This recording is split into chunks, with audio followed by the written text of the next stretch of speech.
Thank you very much, everybody. So this is a big, big day, a beautiful day, potentially one of the great days ever in civilization. Things that have been going on for hundreds of years and thousands of years. We're going to, at least we're at a minimum very, very close, and I think we're beyond very close.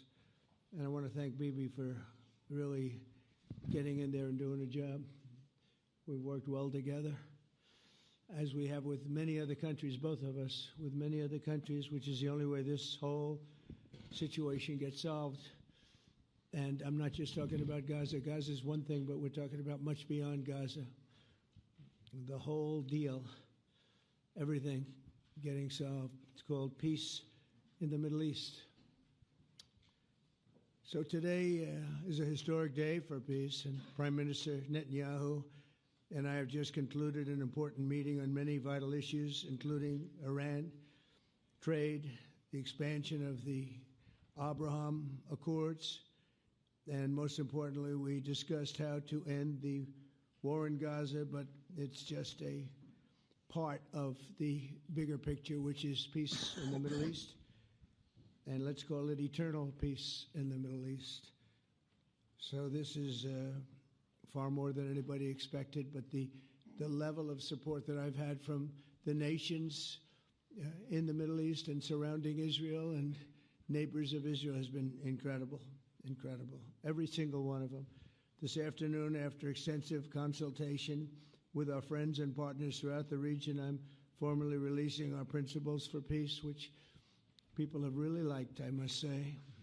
And these are done, not just routinely done, these are done with total consideration and working with the nations that we're talking about. All of these nations have made contributions to those suggestions.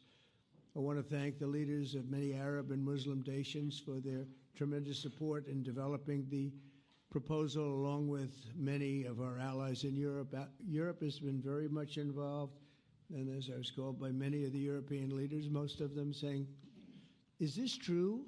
Are you really doing peace in the Middle East? This is the most incredible thing we've heard. Some think it's the biggest thing they've ever heard.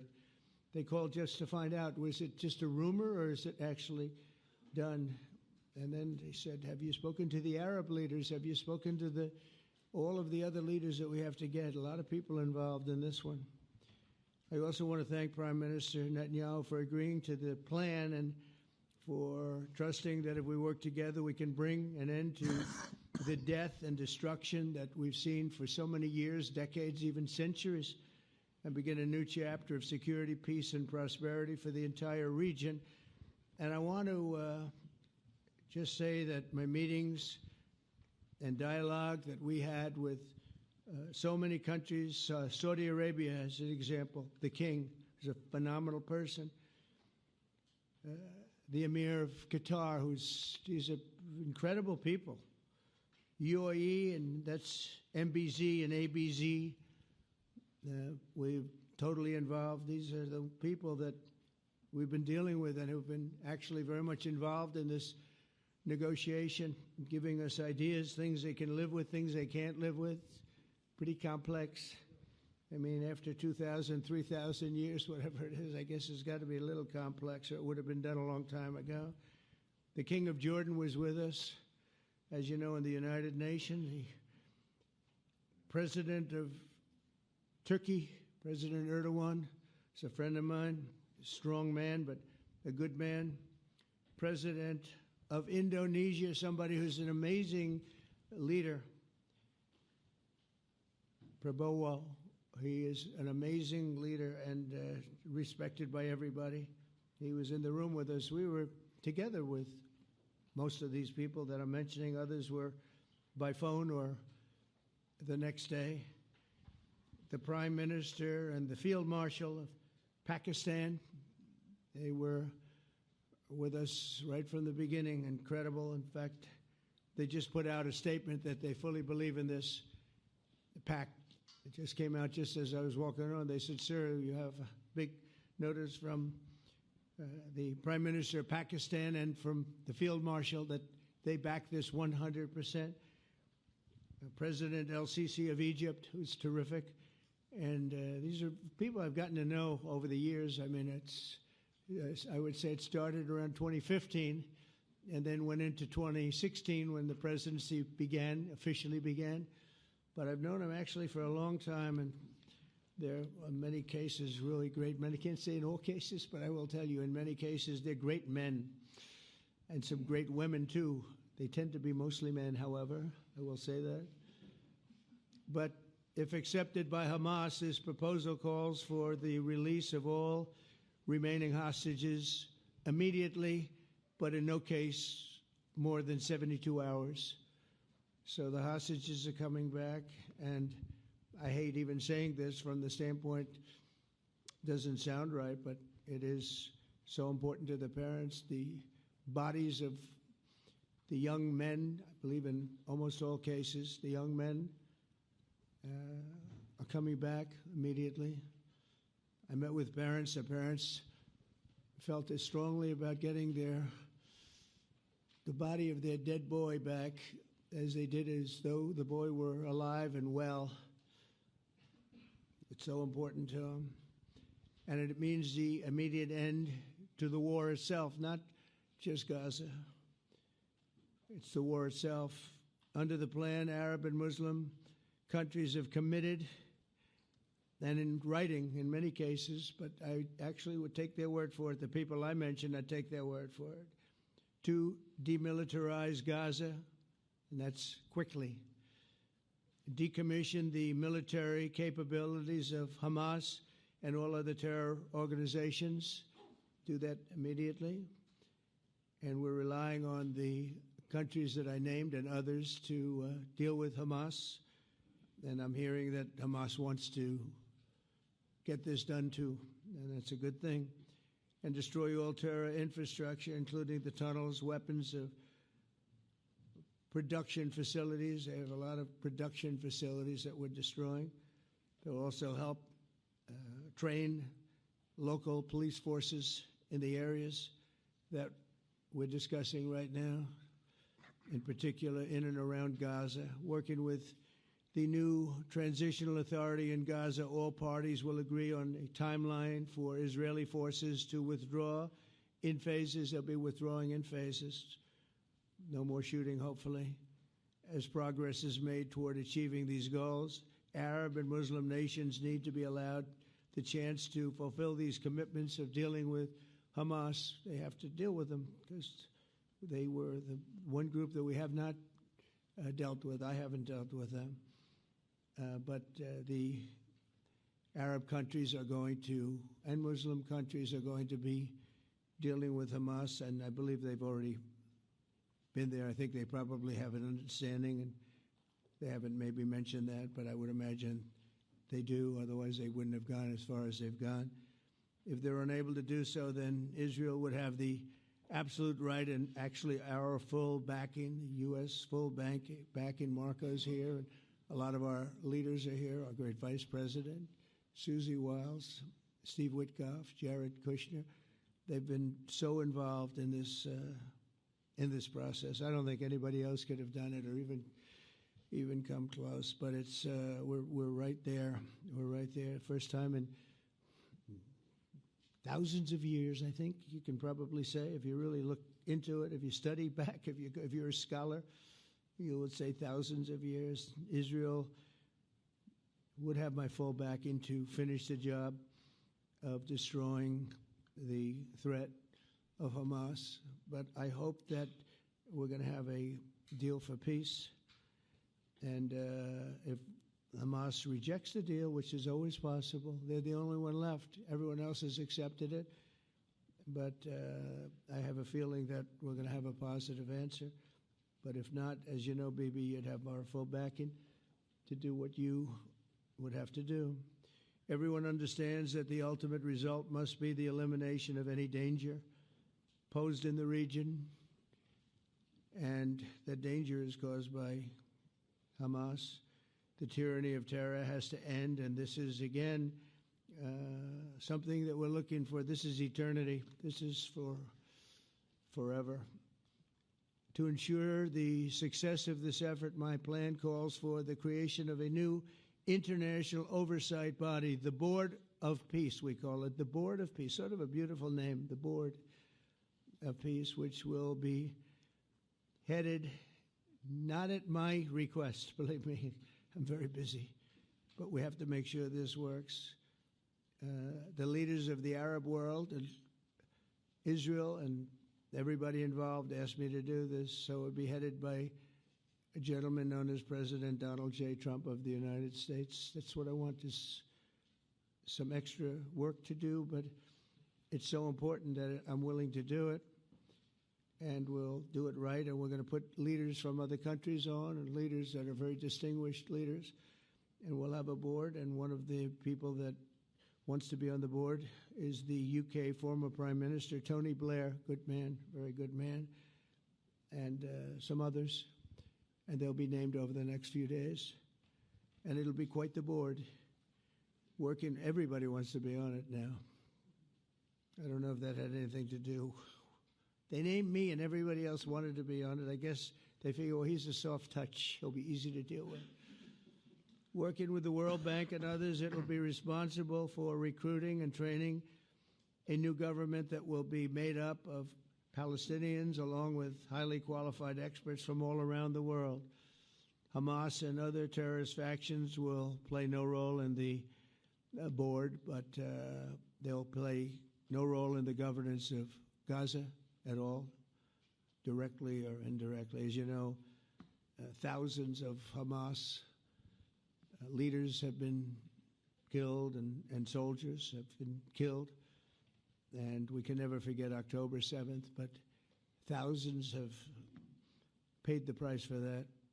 And now it's time to get our hostages back and get back to trying to build something that's really great and very important. In our meeting today, Prime Minister Netanyahu was very clear about his opposition to a Palestinian state. And he continuously mentions October 7th, and I understand that. Most people do. And I understand and respect his position on many things, but what he's doing today is so good for Israel. I notice that they have large crowds gathering in Israel all the time, and they have my name up. They like me for whatever reason, maybe I don't know, but they do like me. But they say two things. Please get the hostages back and please end the war. They've had it. It's had it. So I think it's a very popular thing you do because he's a warrior. He doesn't know about getting back to a normal way of life, but he is a warrior, and Israel's lucky to have him. But now the people want to get back to peace. They want to get back to normalization in a true sense. Several countries have foolishly recognized the Palestinian state. As you know, some of our European friends, allies, good people, but they're really, I think, doing that because they're very tired of what's going on for so many decades. They've been presidents and prime ministers for years, and during this time, having to do with the Middle East, all they're doing is talking about the same thing over and over. They want to see it get back. And nobody wants that more than me, or I believe Bibi too. But the people of Israel want it. They really want it. They want the hostages back. That includes the probably 32 bodies that we're talking about, 20 people that are living, 32 or so people that are dead, and they want to have peace. So let us not forget how we got here. Hamas was elected by the Palestinian people. Israel withdrew from Gaza thinking they would live in peace. Remember that a long time ago, they withdrew. They said, you take it. This is our contribution to peace. But that didn't work out. That didn't work out. It was the opposite of peace. They pulled away. They let them have it. And I never forgot that because I said, that doesn't sound like a good deal to me. As a real estate person, I mean, they gave up the ocean, right? Ron, they gave up the ocean. They said, who would do this deal? And it still didn't work out. They were very generous, actually. And they gave up the most magnificent piece of land in many ways in the Middle East. And they said, all we want to do now is have peace. And that request was not honored. Instead of building a better life for the Palestinians, Hamas diverted resources to build over 400 miles of tunnels and terror infrastructure rocket production facilities and hid their military command posts and launch sites in hospitals, schools, and mosques. So if you went after them, you'd be after them, and you wouldn't even realize you ended up knocking out a hospital or a school or a mosque. That terrible thing, terrible way to have to fight. No fight is good, but that's a real bad one. So there are many Palestinians who wish to live in peace. Many.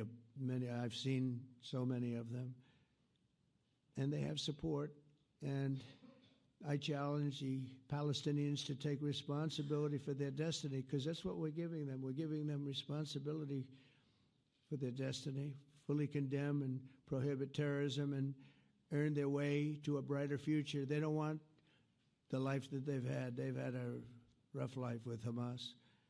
If the Palestinian Authority does not complete the reforms that I laid out in my vision for peace in 2020, they'll have only themselves to blame. We're giving them an amazing footprint, and they have amazing support from the leaders of the Arab world and the Muslim world, the great leaders. These are great leaders. These are unbelievable leaders that have built great countries and very wealthy countries. What the future holds for the Palestinians, no one really knows, but the plan that we put forward today is focused on ending the war immediately, getting all of our hostages back, getting everything back. Hard to believe when you even say it, and creating conditions for durable Israeli security and Palestinian success. Israeli security is going to be involved. We're going to help you. We'll be there with you in terms of helping with security. We want to make sure it works. We just want to make sure it works. There shouldn't be a shot fired. Now, there will be, I guess, because that's the way it seems to be, but there shouldn't have to be within a few days. There shouldn't have to be a shot fired. Maybe for eternity. Wouldn't that be nice? I hope it's true. I can tell you the leadership of that region feels that there's a good chance of it being true. So this will lead to this agreement that we're talking about will lead to a sustainable long-term peace.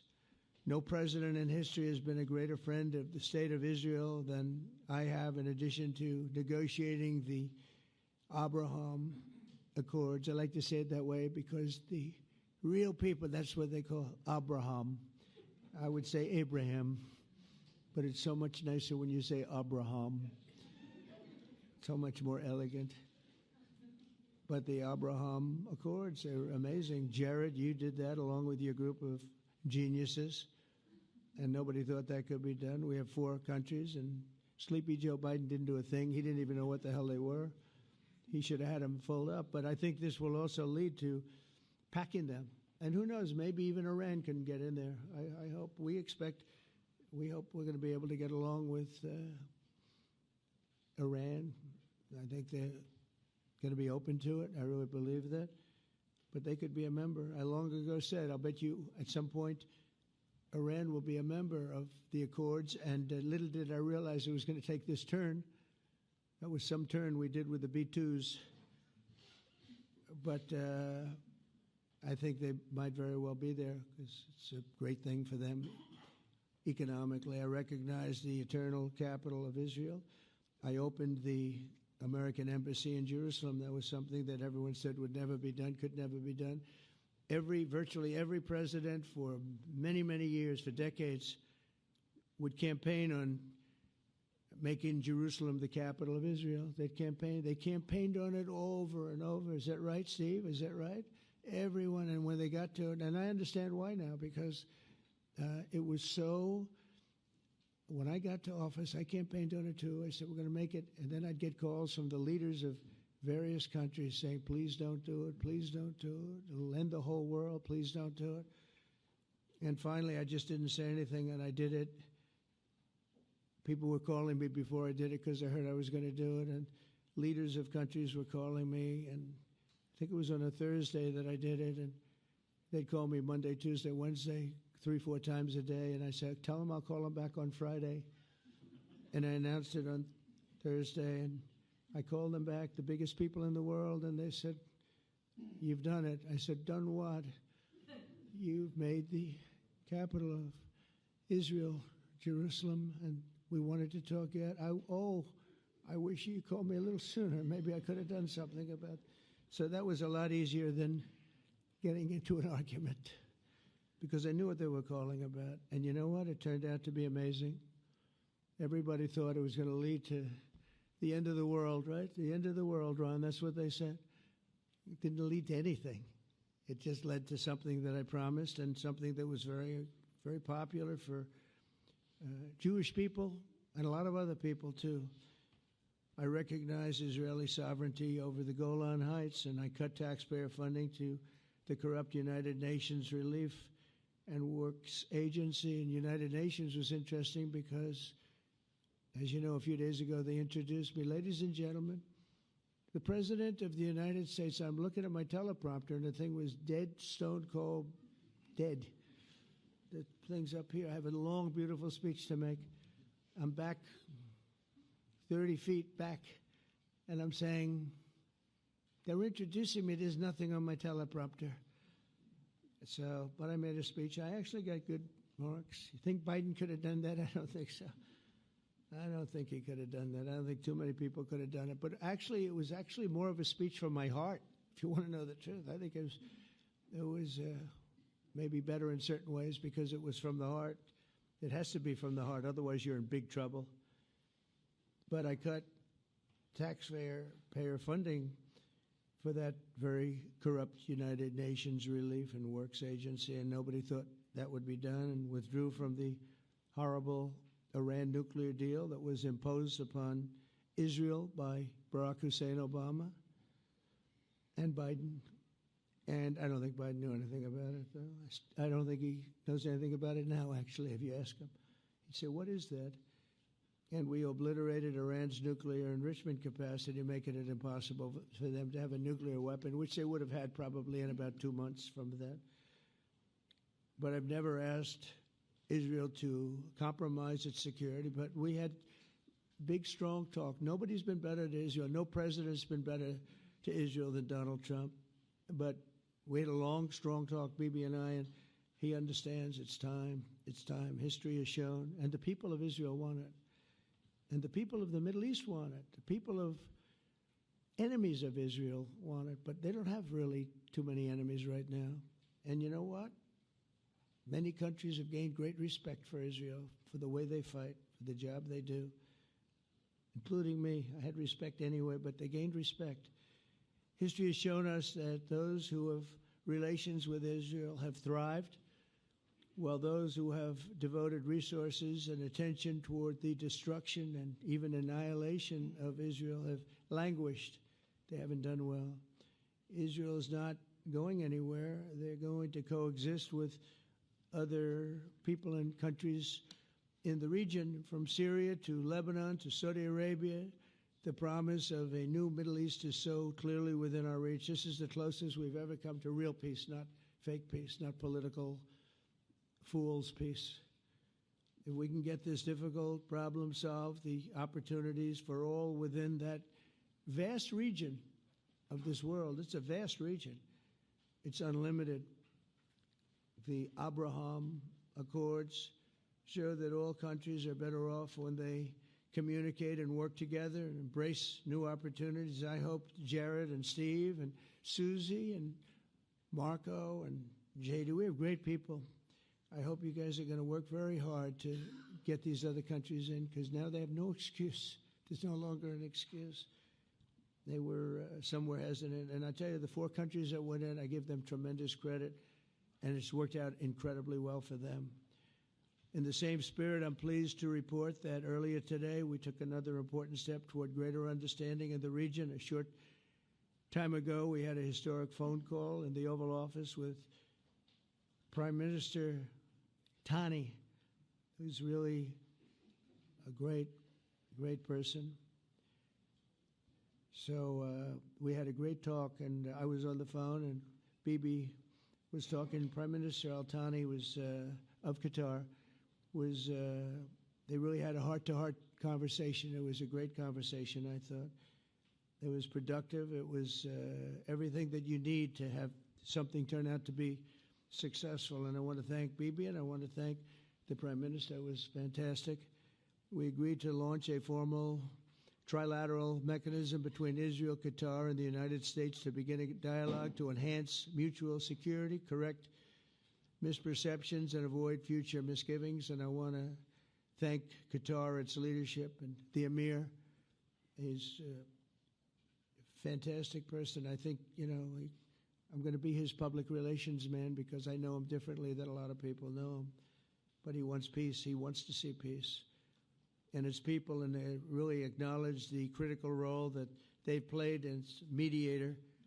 And again, we're not quite finished. We have to get Hamas, but I think they're going to be able to do that. So now it's time for Hamas to accept the terms of the plan that we've put forward today. And again, this is a different Hamas than we were dealing with because I guess over 20,000 have been killed. Their leadership has been killed 3 times over. So you're really dealing with different people than we've been dealing with over the last 4 years, 5 years. Everyone has done their part and come to the table in good faith. Our Arab and Muslim partners are fully prepared to step up and fulfill their commitments for the benefit of the people of Gaza and the entire region. They're willing to step up and do a lot. They really are. There are a lot of good people involved. Everybody who wants to see an end to the violence and destruction should be united in calling for Hamas to accept the extremely fair proposal so that we can end the war and get us back our hostages right now and have everlasting peace. And I look forward to having relationships with everyone. As the chairman of the board, I'll be involved, and we'll have meetings with some very smart people that'll be working over there to make sure that we haven't just been wasting time with an agreement that doesn't get done. The task of building peace will not be easy. There's some of the hardest problems in the world to solve, and that's why it's been going on for so many centuries. But too many lives are at stake not to try, and this was more than a try. I mean, I think this is something that gets done when you have virtually every country, and these are powerful, powerful countries that have a lot of money, and the money can make things happen. A lot of countries try, and they don't have any money. These are very rich countries that can make things happen. So together we'll forge a much safer and more hopeful future for everybody, including Israel. And I want to thank Prime Minister Netanyahu for his partnership. And I want to thank all of the leaders, the kings and the emirs and the presidents and prime ministers, people I mentioned. And they've been absolutely fantastic to work with. And it's just happened very quickly. It's happened from a couple of weeks before I had a couple of meetings, but a couple of weeks before we went to the United Nations, and we had some incredible meetings. It all came to place. It all took place, and everybody wanted to be a part of it. I don't have anybody that's saying we don't want anything to do with it. It's just the opposite. And I'll tell you, a year ago, I don't think we would have had this kind of participation, Mr. VP, right? I don't think we would have had. It's been amazing. The participation was 100%. Everybody wants to be a part of it. And everybody, those very strong countries, everybody wants it to work. So, Bibi, congratulations on this. I think this will be your crowning achievement, frankly. If this all works out, we think it will. It's going to be your crowning achievement, and I want to thank you very much for being here. Thank you. Please. Thank you. Thank you. Mr. President, first I want to thank you for graciously hosting me once again in the White House. And second, I want to thank you for your friendship and for your leadership. From Jerusalem to Tehran, from the Golan Heights to Gaza, you've proven time and again what I've said many times. You are the greatest friend that Israel has ever had in the White House. And Mr. President, you and I both know it's not even close.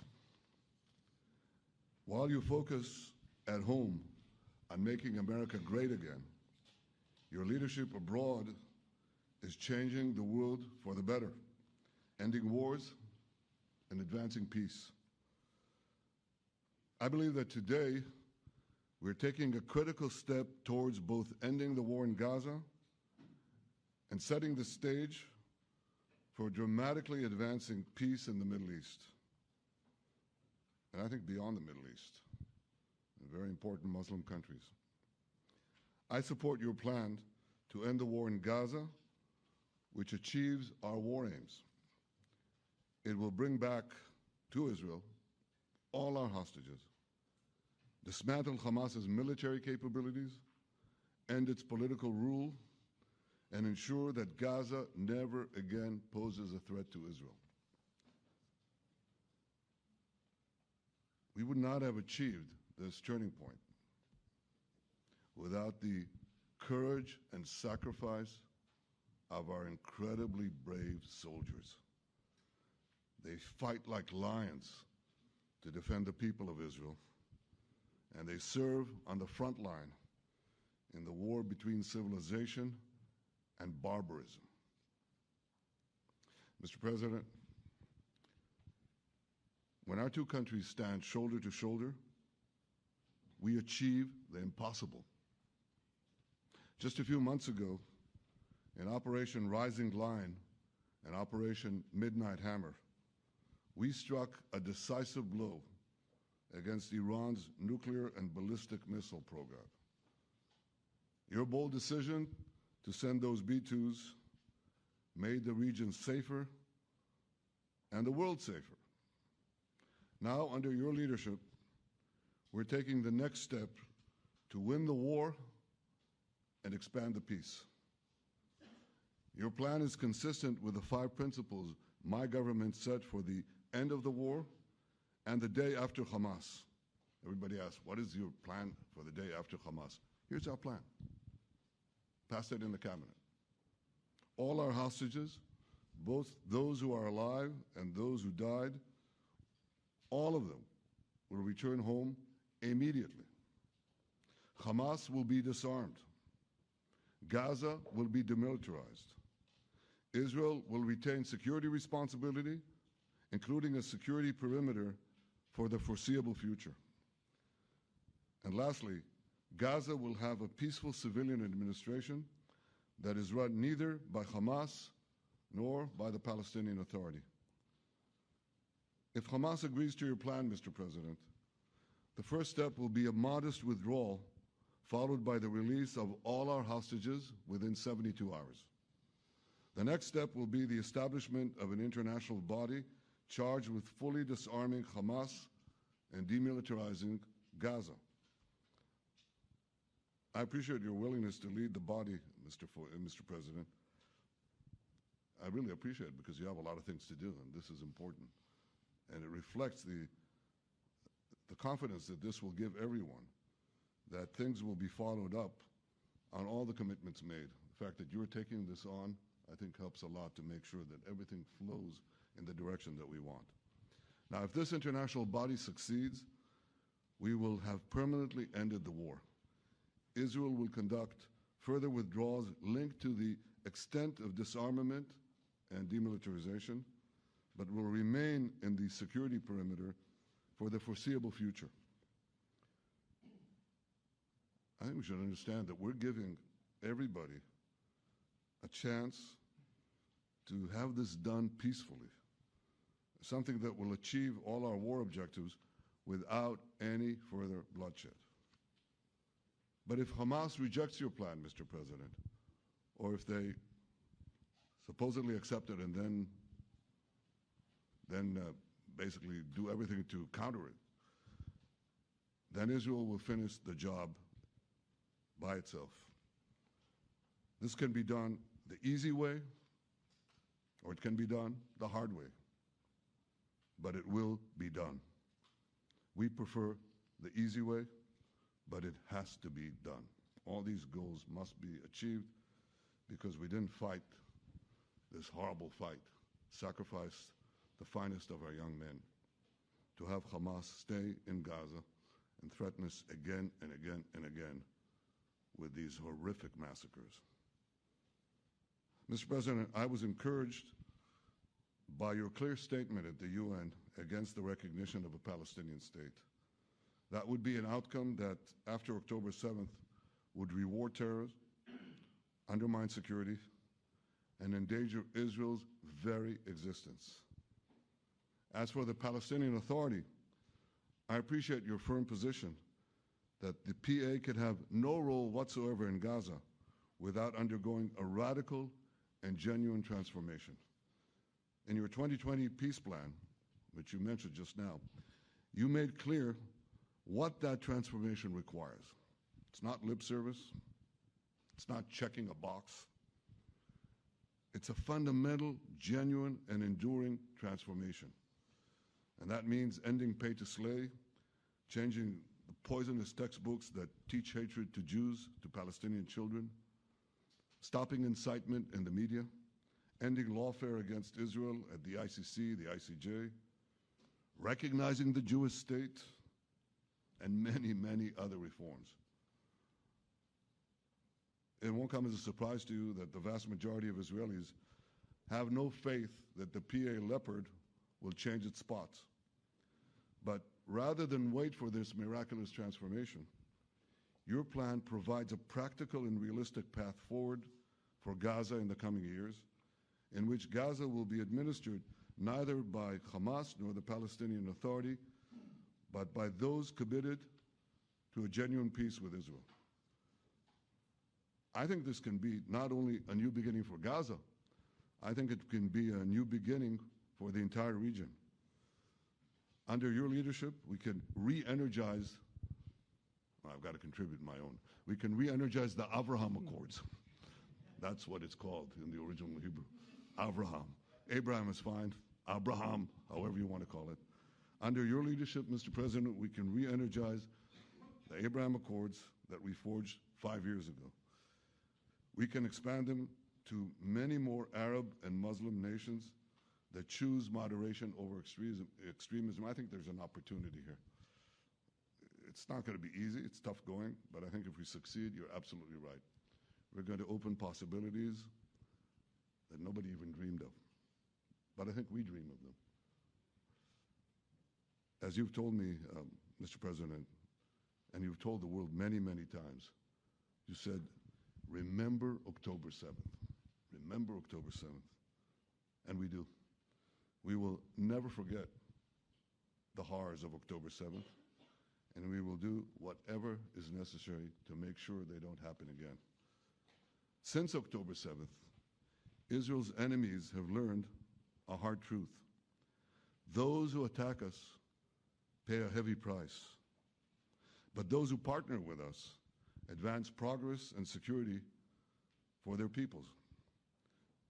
President Trump just said it. It's also in the Bible. It says, those who will bless you will be blessed, and those who will curse you will be cursed. And that's actually what is happening. We want the blessings. I think we've done a lot in the past 2 years to end the curse. We're not finished, but we've done a lot. And we've done a lot together to end the curse. I want to thank your entire team for their efforts to get to this point. I especially want to thank Steve Witkoff and Jared Kushner for their indefatigable work to bring Israel and Arab states in the region closer together. I am deeply grateful to both of them for their work. We had a phone call today just to make it clear.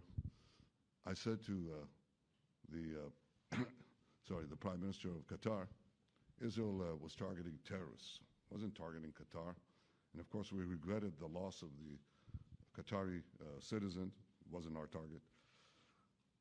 And I very much appreciate President Trump's proposal to have a trilateral body, the United States, Israel, and Qatar, to work out respective grievances. There are quite a few.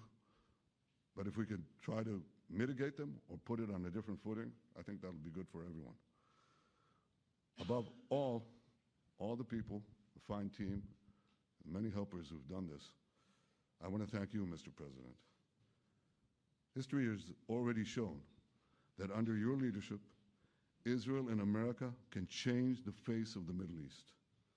And today I'm hopeful that your plan to end the war in Gaza will do so again and do so soon. It will free our hostages, end Hamas's tyranny in Gaza, and enable a more secure and prosperous future for the peoples of our region. Thank you, Mr. President. May God bless America. May God bless Israel. May God bless the indispensable alliance between our countries And may I add, in Hebrew, G'mal Chatima Tova, may we all be inscribed in the book of life. Thank you. Thank you very much, Bibi. So I think while we wait for these documents to be signed and get everybody in line, I think it maybe is not really appropriate to take questions. I'm meeting with, as you know, a couple of Democrats in a little while about the country, about keeping our country open. They're going to have to do some things because their ideas are not very good ones. They're very bad for our country. So we'll see how that works out. But this is something that was really historic today. This was something that was amazing. I think, Bibi, I mean, depending on you, I think while we're waiting for signatures and waiting for approvals from a lot of different countries that are involved in this, we probably shouldn't take questions? Or would you like to take a question or two from perhaps a friendly Israeli reporter, if there's such a thing? That's a very, very tough proposition. But I would think, Mr. President, that I would go by your instinct that this is, we'll have enough time for questions. Let's settle the issue first, I think. No, Thank you very much, everybody. Thank you.